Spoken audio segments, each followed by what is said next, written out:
just doing its own thing at the moment as well. So we're just collecting. Before we run the column, we actually use it as a stripping still. So we distill once, otherwise the plates get clogged up with the residue from the stills. So we actually take those out and then we pop them back in afterwards. So the first time we distill without the plates. Second time we distill with the plates in. So we're collecting right now on our low wines receiver. Yeah. This is basically a low wines receiver here at the minute. So, and then tomorrow, we do this for about 4 days, and then tomorrow we'll run this as a spirit still, using the columns, and create a higher proof single grain spirit. What's the goal of putting this in terms of the vision for the whiskey from Killowen? Well, I suppose at the time that we bought this still, the capacity of the other stills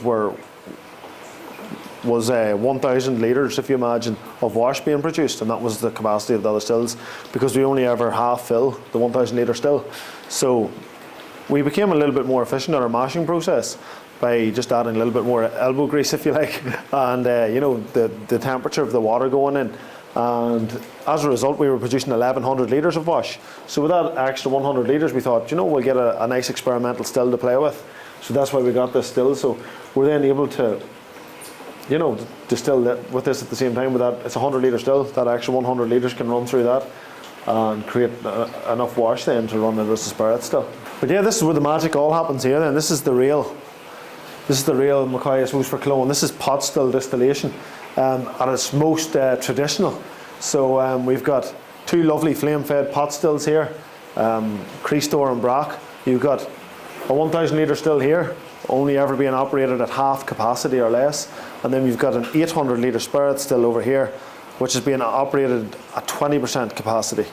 So you're getting about 200 litres in the bottom of that still, and which means that there's much more of a void in there. So you're really maximising that reflux, that interaction between vapour and copper.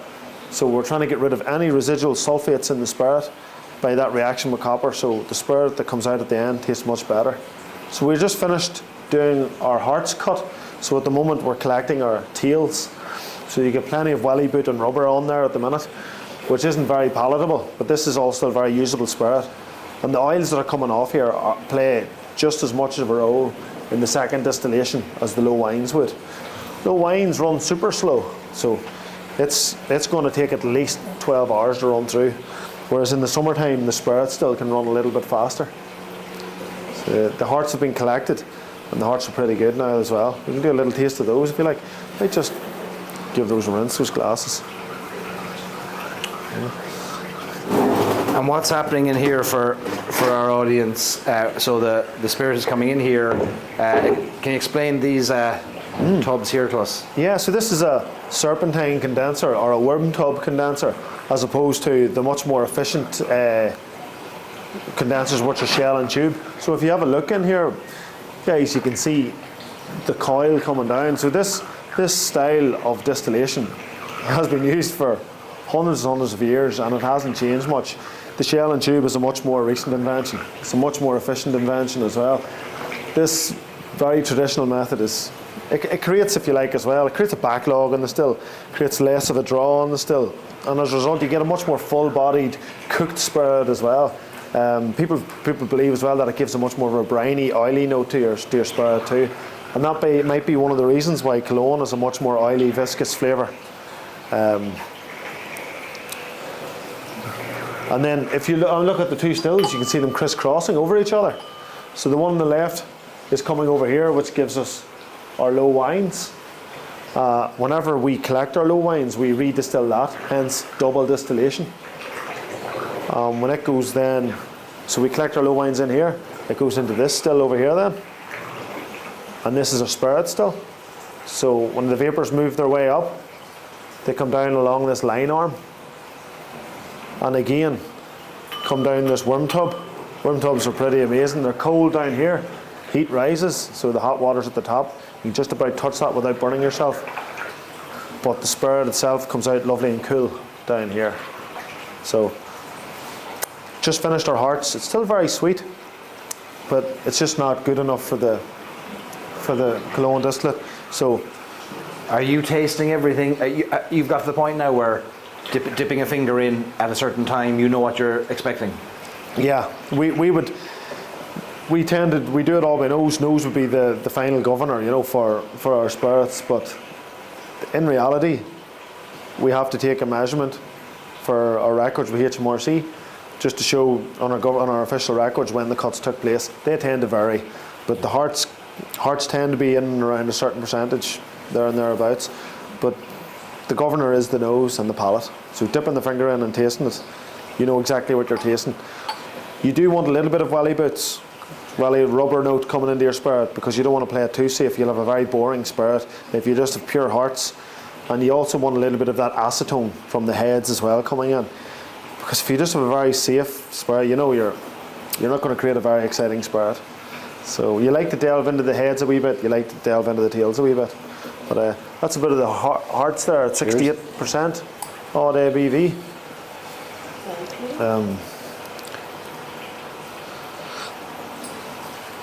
So although there's 1/14 of this has been peated, you don't really get that on the palate.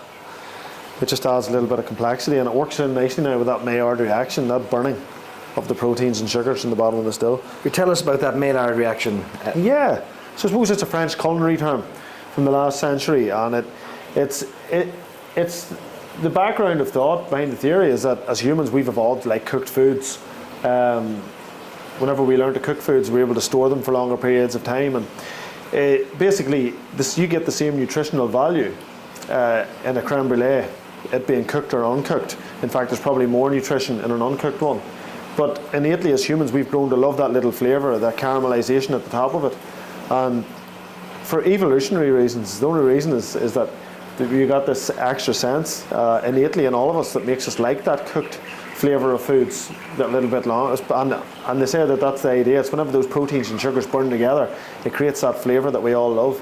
And that certainly happens at the base of the still. And you tend to only get it with flame-fed stills. If you get it with if you use a worm tub condenser, or if you use a worm inside the still that's steam-fed, you're going to have a much more even cooking process. But whenever you're using flame, it creates hot spots at the bottom of the still. And we know very well that those exist because we have to get into the still every day and scrape off those flaked, cooked bits at the bottom of the pot, that those caramelised flavours that are they're absolutely wonderful. And that works its way through into the spirit without doubt as well. That's full on. It's lovely stuff, isn't it? So in this very high-tech piece of equipment here is an upcycled dairy tank. This is the product here. So this is, you can see those big ones there. Those are husks of the oat. The husk of the oat is just, it's mighty. So it's great. It creates like a buoyancy in the whole mash. It keeps everything suspended, but it doesn't dissolve. It doesn't break down. It just sits there. And what grains are in here now at the moment? So that's the oat will be there. It's about 3 bags out of the 14, and then half of it is malted barley. So, and then there's about a few bags as well then of unmalted barley, and 1 bag of rye in there as well. So Weetabix. Absolutely. You know, that sort of stuff is, you know, the biscuit industry actually uses a lot of this from the brewing industry too afterwards. So it's still full of protein. And where will these spent grains go now after this? Genuinely to the fields immediately around the distillery, within half-kilometre radius of the distillery, to feed animals immediately in the local area. They just go straight outside in the grain bucket, and then they're taken away at the end of the day and fed to very happy animals in the fields all around us. So it makes for excellent animal feed. Grain-fed animals in some countries that don't have grass-fed, they end up feeding the animals constant supply of antibiotics to keep their stomachs away from ulcers.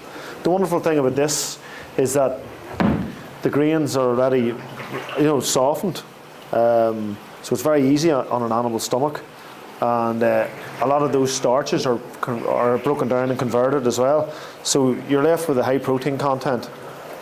It's very good for an animal's digestion, and whenever you supplement, grass-fed animals with this. It's brilliant. Farmers absolutely love it, you know. Yeah. Well, we get a name for it. This is Breege.